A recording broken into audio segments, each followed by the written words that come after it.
যত জানছি তত মনে হচ্ছে এবার পাগল হয়ে যাব। এত কিছু যে শিখছি এই ছোট্ট মাথার মধ্যে রাখবো কি করে? না, আসলে তা একদমই না। আজকে আবারও গেছিলাম আমি আমার গুরুর কাছে ক্লাস করতে। যার হাত ধরেই আমার এই পথটা চলা শুরু হয়েছিল। যেই মুহূর্তে জানতে পেরেছি যে দাদা আবার নতুন করে ক্লাস করাচ্ছে, আরো অনেক নতুন, নতুন জিনিস দিয়ে, নতুন, নতুন টেকনিকস দিয়ে, কোরিয়ান জিনিসপত্র দিয়ে, এই লোভটা কিছুতেই সামলাতে পারলাম না। ছুটতে চলে গেলাম সেই একই জায়গায়, পোলো ফ্লোটাল হোটেলে। সবাই যেখানে সন্দীপ দাকে স্যার বলে ডাকে, আমি সেখানে দাদা বলে ডাকি। কারণ দাদাকে আমি অনেক বছর আগে থেকে চিনি। দাদাই ছিল সেই মানুষটা যে মানুষটা আমাকে বলেছিল যে আমি একা সবকিছু করতে পারবো। জাস্ট সাহস করে নেমে পড়তে হবে।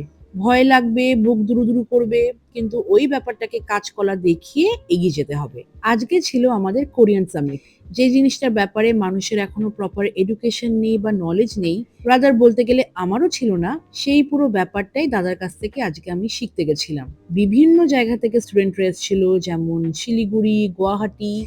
সেখানে আমি নিজেকে অনেক লাকি মনে করি যে আমি কলকাতাতেই থাকি আর দাদার ক্লাসটা আমি এখানেই অ্যাটেন্ড করতে পারি। এই নতুন নতুন জিনিসগুলো শিখতে বা জানতে এত ভালো লাগে, আর খালি মনে হয় কখন নিজে এই জিনিসগুলো কমপ্লিটলি শিখে আমার স্টুডেন্টদেরকে শেখাবো বা আমার ক্লায়েন্টদেরকে এই ট্রিটমেন্টগুলো ভালো করে দিতে পারবো। একটা কথা বারে বারে বলি যে শেখার কিন্তু কোনো বয়স হয় না।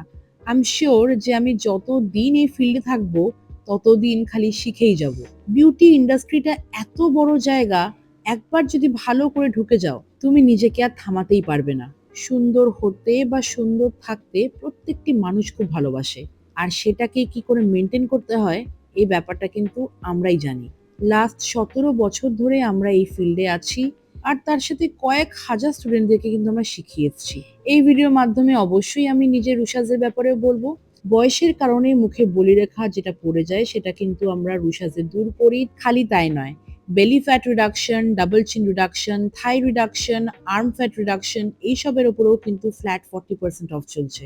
আজকে আমাকে প্রচুর ক্লায়েন্ট ফোন করেছিল যাদের ফোন আমি অ্যাটেন্ড করতে পারিনি।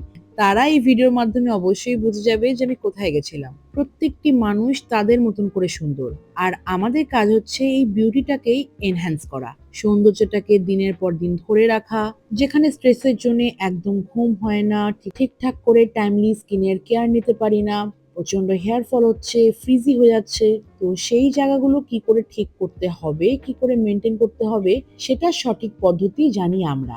আজ এই পর্যন্তই। কালকে আবার একটা নতুন ভিডিও নিয়ে আসবো। Thank you for watching. Tata.